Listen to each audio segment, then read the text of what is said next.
views and opinions expressed in this program are those of the participants and do not necessarily reflect the views of BronxNet or the program underwriters. Hello and welcome to the BronxNet studios located here on the beautiful campus of Lehman College. Each week, BronxNet's team of creative students and passionate professionals shine a light on the stories, places, people, and events throughout our community. I'm Katie Knight, and I would like to welcome you to this edition of Week in Review.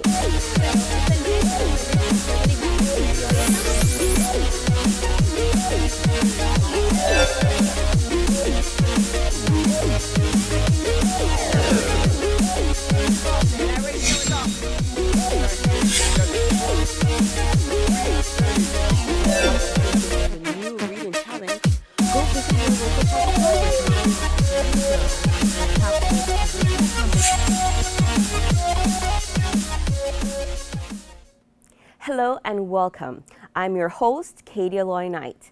Banana Kelly invited elected officials and community leaders to celebrate the people who made the Bronx a better place.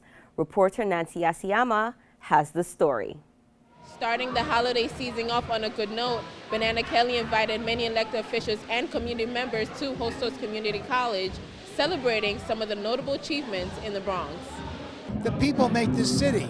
So every year we get together to celebrate the people because the people are the ones that saved the South Bronx and rebuilt the South Bronx. Among the crowd at the event were familiar faces like Deputy Board President Aurelia Green, Councilwoman Vanessa Gibson, and Assemblyman Marco Crespo. But Banana Kelly is such a storied organization, 40 years serving our community, organizing residents, organizing tenants, moving forward the redevelopment of the Bronx in so many ways. And I'm grateful to their service and happy to join them in this great occasion. Selena Muniz was honored at the gathering that night. She says receiving this recognition is something she never thought might happen. It's a real honor for me to stay here for receiving the award. Has been a little hard, but not impossible. Although being honored was a big deal to some, others like New York State Senator-elect Marisol Alcantara were just pleased with the works of the community organization.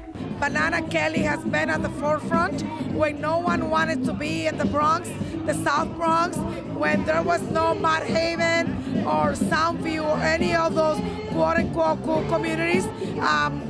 This is a wonderful opportunity to celebrate the work of all those tenants and all those residents that fought to make the Bronx what it is today. Being a part of Banana Kelly has been very fruitful, educational as well.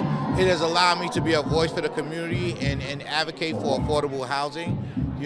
Being a part of a team that gives selflessly, we take pride in our work, and we're just on the forefront. We keep our boots on the ground, and we're just total advocates for this fight. And of course, the fight does not end, as planning has already begun for the new year.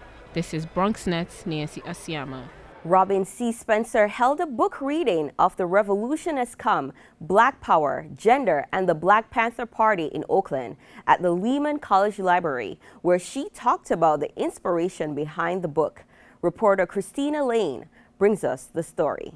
Robin C. Spencer, an associate professor of history at Lehman College, held a book reading at the Leonard Leaf Library on her book, The Revolution Has Come, Black Power, Gender, and the Black Panther Party in Oakland. Well, I was inspired to write the book from different sources. I was inspired by the autobiography of Assata Shakur, which was the first Black Panther autobiography I'd ever read.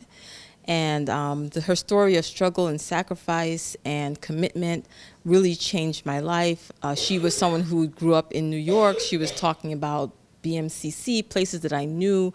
I could definitely relate to everything that she was going through as a young Black woman at the time. And I was just so amazed by the sacrifice that she made to be part of the movement and everything that she endured. So that sort of set me on the path of learning more and finding more Black Power, Black Panther autobiographies. And when I came to the end of that road, I decided that there needed to be more so that more people could know, and more than autobiographies, something to kind of weave all the stories together in a narrative. Spencer touched on the history of Black activism from the civil rights movement all the way up until now. I think what attracts me to the 1960s, it was a moment of insurgency where not only were African Americans in urban areas, in rural areas, organizing themselves in a large variety of organizations, but they were also joined by Native Americans, by Chicanos, by Asian Americans, by so many others who were also struggling around the question of freedom. The women's movement was happening, and it was really a time where all those movements came together. The reality is that those movements were violently repressed by the state. So I think in the wake of those movements, you really see a retrenchment where you have the rise of conservatism, you have the pumping of drugs into urban and inner city areas, you have gangs really taking the role of organization that political entities used to take in the time.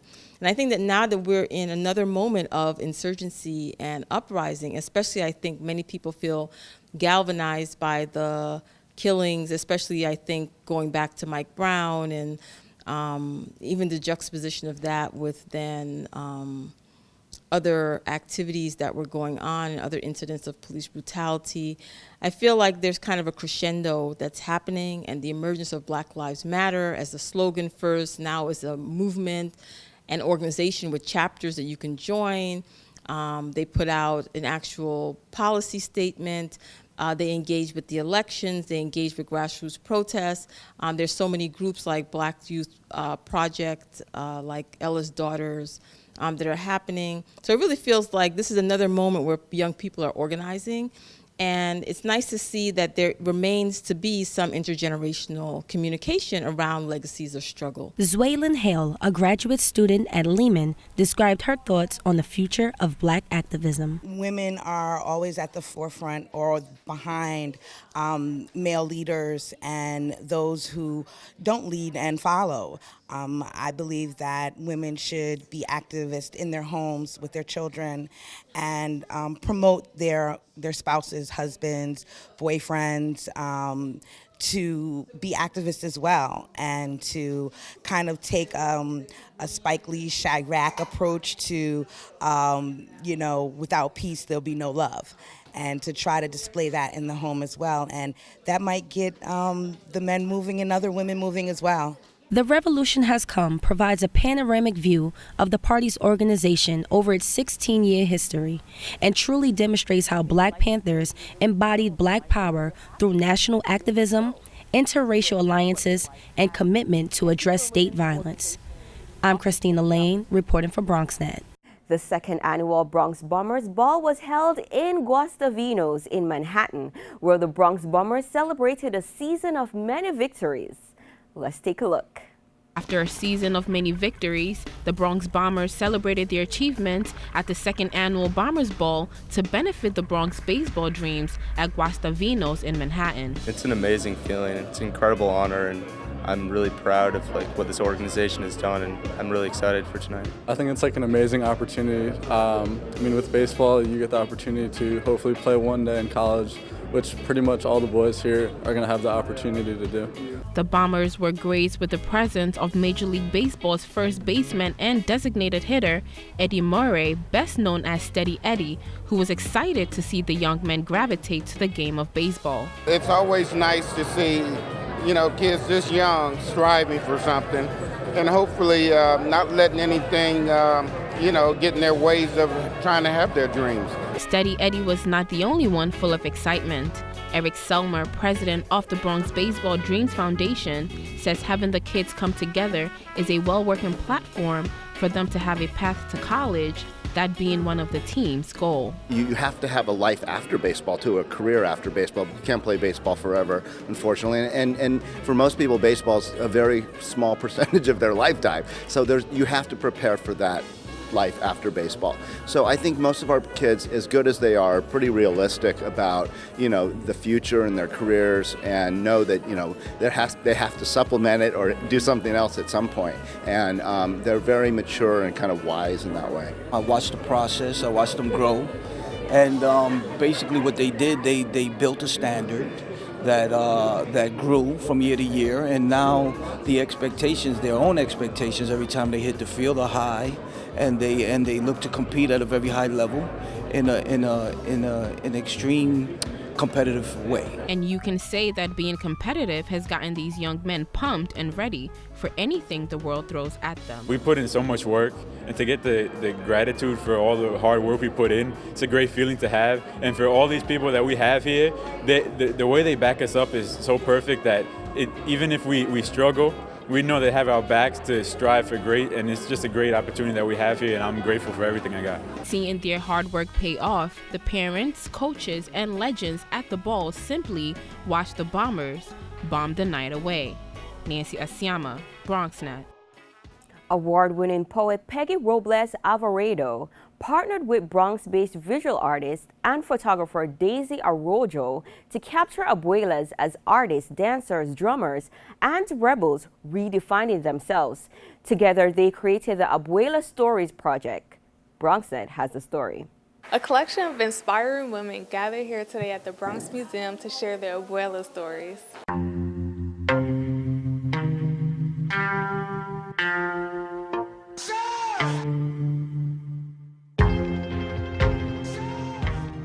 Peggy gave these abuelas and grandchildren an exhilarating experience to share a part of them to the world and reconnect with their roots. The myth is that if you get to a certain age, your stories are no longer important. So for me, it was like, I'm not ready to let that go. So I decided to turn it into a project, and thankfully Daisy agreed to go along for this crazy ride. This amazing book features different generations of 14 women writers and 7 models that served as inspiration to the writers. Well, every series is different because obviously every grandmother is different. So I just wanted to bring a different element for each subject to the book just to give the writing life. And that's pretty much what it sums it up in. The featured abuelas of the Abuela Stories were very passionate about their stories being heard. We don't do enough for our grandchildren. And this is very, very important. This project was very important to all of us that are grandmothers. We don't have enough grandmothers' stories. We don't have enough connection to that age. It's just one of those things that every kid should know that there's a grandmother of all ages.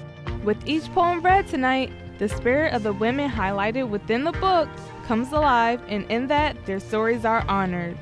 For BronxNet, this is Dominique Maddox.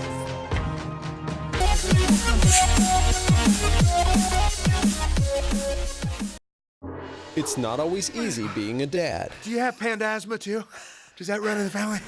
This is the home of the most priceless kung fu artifacts. But when you make an effort, Dad, we're not supposed to touch anything. Oh, sorry. Go long, son. it's always worth it. Whoa! The smallest moments can have the biggest impact on a child's life. Take time to be a dad today. I am gonna get you. I'm gonna get you. Call 877-4DAD-411 or visit fatherhood.gov to learn more. They said I have troll teeth. That my voice sounded like a possessed baby doll. That no one would ever love someone as stupid as me. That I was fat, ugly. Disgusting. The effect of bullying is potent. We will no longer be the silent majority. Now, when you see online bullying, there's something you can do about it. We're gonna take action with the I. I am a witness. I am a witness. I am a witness. I am a witness. I am a witness, and so are you.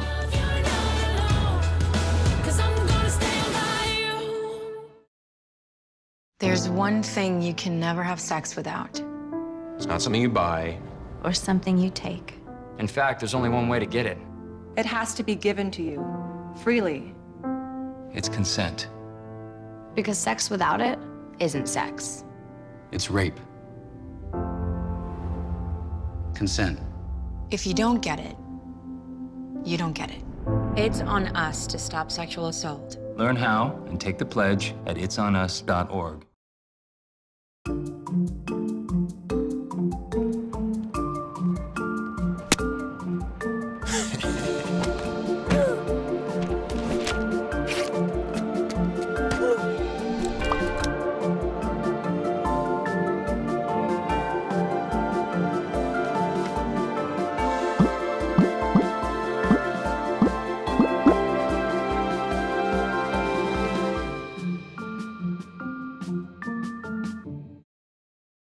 So, I'm kind of new here, but I've noticed a trend.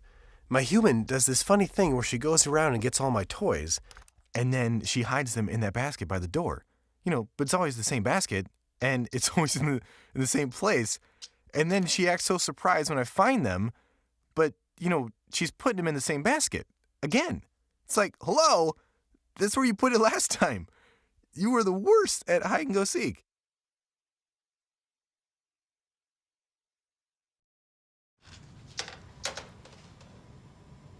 Wow, these are really good. You act surprised.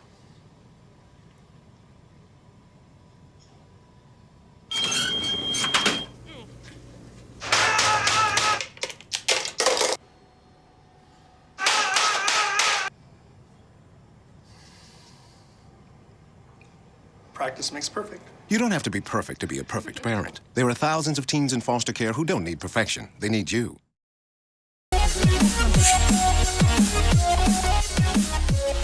Hello and welcome back to the Weekend Review.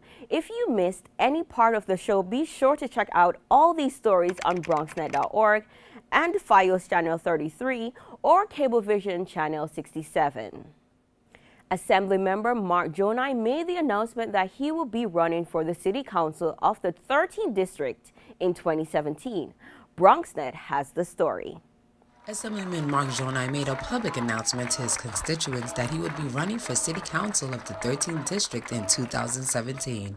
The Assemblyman spoke on the importance of addressing local issues and spoke on topics such as education, affordable housing, and safer streets. I don't want to prioritize anything over, all issues are important, and this community district is so wide that there is different issues that impact each neighborhood, but they are all will be addressed, their voices will be heard louder than they've ever been heard before, and I'll proudly be on that bully pulpit yelling out their needs. But it begins with crime, education, seniors, quality of life. And we'll begin that process from day one. I think it's great that Mark is going to become our councilman. He's worked so hard as an assemblyman. He just makes campaign promises and keeps everyone and then some. He's a guy that you can really count on. I mean, we happen to have a very great group of elected officials in this district. And Mark is going to fit in perfect in the council seat. Today's event, I think, is powerful because he believes in the people, he believes in working for us. At least he could do something about our city taxes, our water tax, and our real estate tax. The Assemblyman is just asking one thing of his supporters. Be a part.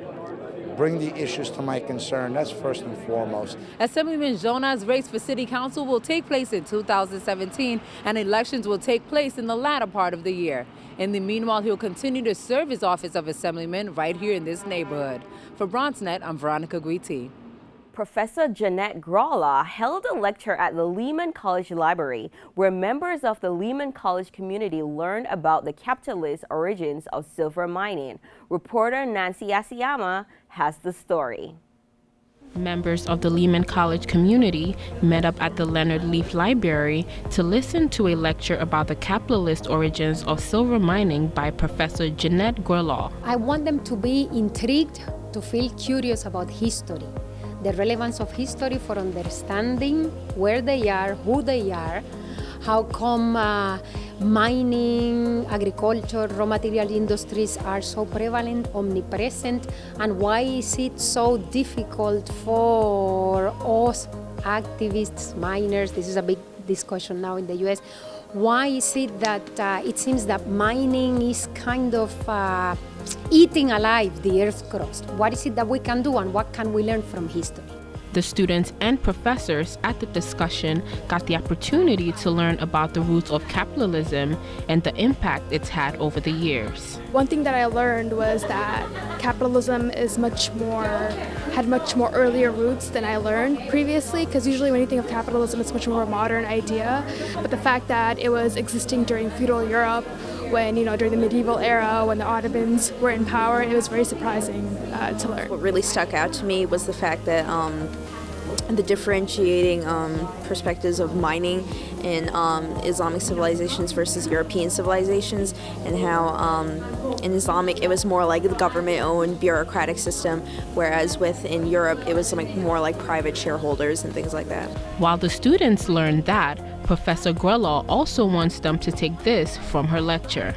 Western civilization has a historical depth with respect to the Islamic State and Islamic civilization.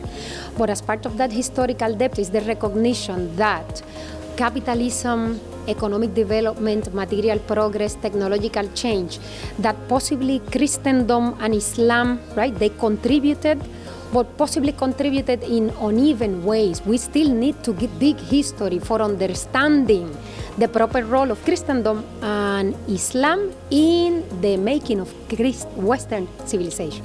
Geography and religion matters when it comes to the historical depth of mining in the Western civilization, and the research by Professor Jennett taught just that. Nancy Asiama, BronxNet. The Bronx Academy for Software and Engineering collaborated with Code Interactive to celebrate Computer Science Education Week. Reporter Lindsay Violet has the story. The Bronx Academy for Software and Engineering, also known as BASE, came together with Code Interactive to celebrate Computer Science Education Week.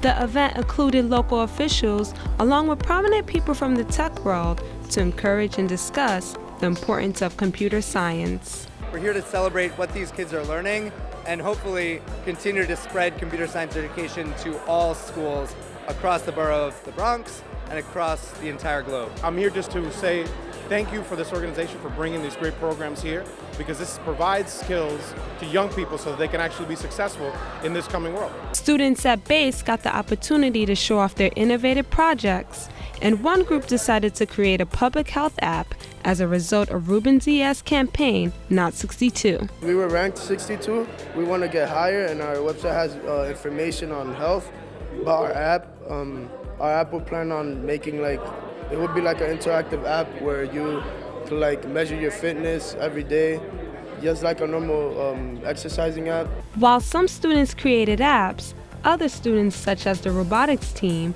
decided to create a new developing robot that they hope to use next year in competition. Our robot right now is mainly a test bot, so basically we kind of made it as a bolt-on kind of thing where we can bolt on certain pieces, try them out, and then move on to another piece. Aspects of computer science are needed now more than ever in almost every job field, and students at BASE have the chance to qualify for those jobs. We see a great opportunity for their own household economy, making a good living, making the job, having savings, being a powerful economic driver for the whole neighborhood. For students at BASE, computer science is an opportunity to learn, be creative, and most importantly, contribute to future innovations. I'm Lindsay Violet, reporting for BronxNet. The New York City Police Department partnered with Andy King to teach the youths what it is that a police officer does and how it affects their daily lives. Reporter Arlene Makoko has the story. What does a police officer do when they're in a precinct or on the street? Close to 100 students at Richard Green Middle School in the Wakefield section got an up-close and personal look into this thanks to special guest commanding officer of the 47th Precinct, Inspector Raul Stevenson, who introduced his colleagues and others charged with keeping the peace. We have youth here between the age of 12 to 16 who are the future, and we understand that we need to do a better job establishing a dialogue between the youth to bring them closer to the police department so that they understand better the work that we do, and that the work that we do so often affect them, and they need to be part of the conversation. Founder of the Bronx Youth Empowerment Program, current City Councilperson Andy King, who has long worked to improve police and community relations within his district, organized the forum, calling it an opportunity to engage, educate, and equip a new generation of students coming up. It's not an us and them scenario. Young teens, young children should look at NYPD officers as someone for support and someone who can help them develop themselves, not someone they should fear and someone who is the enemy. The talk began with introductions, followed by ways on how to identify the various units within the police department, including the emergency services and canine units, and the role of a detective as opposed to a police officer. Among those taking it all in, 7th grader Gabriela Sanchez. I think today is going to be really nice. I think it's going to connect with most of the teenagers in our area. And Tayana Ayers. Like it's important today? You feel like it's important to get to know your local police officer? Yeah, Why? Because you never know, you might run into them and something might happen and you can rely on them. They also want these students to know that college scholarships are available through their cadet program, and the Explorers Club is all about building a solid future as a leader. It just so happens that Explorer Jeremiah here in the 11th grade is doing what the department hopes all in their programs do, one day join their ranks. My goal is to graduate high school within the next year, go into the military, I want to join the Marine Corps, and then when I come out, I want to be a police officer with the NYPD. And police officer Cassandra Melendez, a youth officer in the 47th precinct, oversees the program. The dreams that these children have and the dreams that the kids in our community have are all possible. We just need to all get together and work together. The parents, the businesses, the churches, and the police officers, in order to just mold these kids and let them know that their dreams are possible. He can accomplish anything. Also address the 4th and 5th Amendments to the U.S. Constitution, securing protection against unreasonable searches and seizures and the right to due process, even as police use probable cause as their basis for asking questions and pursuing leads. Taking the mystery out of policing and letting these students know that they can be partners in helping to keep their neighborhoods safe is what this workshop is all about. For BronxNet, this is Arlene Makoko. Bronx Borough President Ruben Diaz Jr. kicks off the Christmas season with the Bronx County Christmas tree lighting. Reporter Veronica Guiti tells us more. You better watch out, you better not cry, you better not pout, I'm telling you why. Santa Claus is coming to town. Merry Christmas!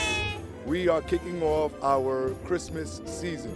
Now, we are a borough of diversity and we celebrate all different types of religion. We have done many different events with Kwanzaa and Hanukkah and with Ramadan and other religions. But today we kick off our official Christmas celebration, Christmas season with the original traditional Bronx County Christmas tree, which has the Bronx colors as lightings. What do you love about the Christmas tree lighting? I see you here with your daughter today. I am. It's her first Christmas, so we're here to celebrate, in our borough and represent our neighborhood. I love it because it's something for the community, and the colors is beautiful. Every year is different colors. Who did you come here to see today? Santa Claus. So you're out here, you're cold. Freezing, but we love Christmas. Ruben Diaz Jr. does it every year. We enjoy it, the kids love it. What message do you have for the kids this year? Well, we just want to hope everybody has a very Merry Christmas and a Happy New Year. And, we're hoping that in the new year, everybody can even have a better year than the previous year. It's always a wonderful time here at the Christmas tree lighting. Beautiful songs with beautiful people. As Santa said, we want to wish you all the best for the holiday season. From BronxNet and from me, Merry Christmas and a Happy New Year. Unfortunately, that's all the time we have for today. If you missed any of today's stories, we encourage you to tune in for Open on Mondays, Wednesdays, and Fridays at 10 a.m., as well as visit us on the web at BronxNet.org. This is Kate Eloy Knight, reminding you to stay connected through your channels here on BronxNet. And from our family to yours, happy holidays.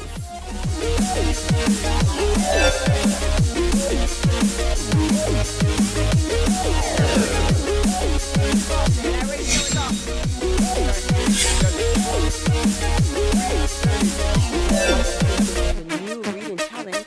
Go visit your local public